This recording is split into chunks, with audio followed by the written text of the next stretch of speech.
Hello friends, நவதானிய dosa இதுதான் இன்றைக்கி பார்க்க போகிறோம். நவதானியும் போது இது கடையில் ஏற்கனவே பாக்கெட்டில் கிடைக்கிது. அப்படி இல்லைன்னா எல்லா தானியம் சேர்ந்து ஒரு கைப்பிடி சேர்த்துக்கோங்க. இது 2 கப்பு எடுத்திருக்கேன் நவதானியம். இது கூட 1 கப்பு பச்சரிசி எடுத்திருக்கேன்.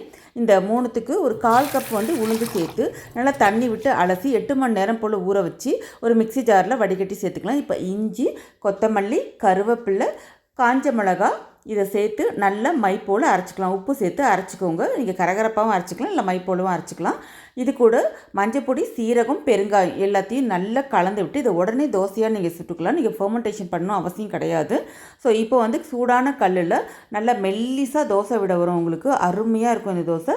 இது கூடவே நீங்கள் வெங்காயம் சேர்த்து ஆனியன் தோசையாகவும் எடுத்துக்கலாம். இல்லை கொஞ்சம் திக்காக விட்டு அடை மாதிரியும் நீங்கள் ப்ரிப்பேர் பண்ணிக்கலாம். இந்த ப்ரோட்டீன் என்ரிச்மெண்ட்டாக இருக்கக்கூடிய இந்த நவதானிய தோசை மார்னிங் பிரேக்ஃபாஸ்ட்டாக இருக்கும்போது பார்த்திங்கன்னா அன்றைக்கி டே ஃபுல்லாக நல்ல எனர்ஜெட்டிக்காக ஃபீல் பண்ண முடியும். இந்த ப்ரோட்டீன் ரிச்சாக இருக்கக்கூடிய இந்த தோசையை ட்ரை பண்ணுங்கள் ஃப்ரெண்ட்ஸ். தேங்க்ஸ் ஃபார் வாட்சிங்.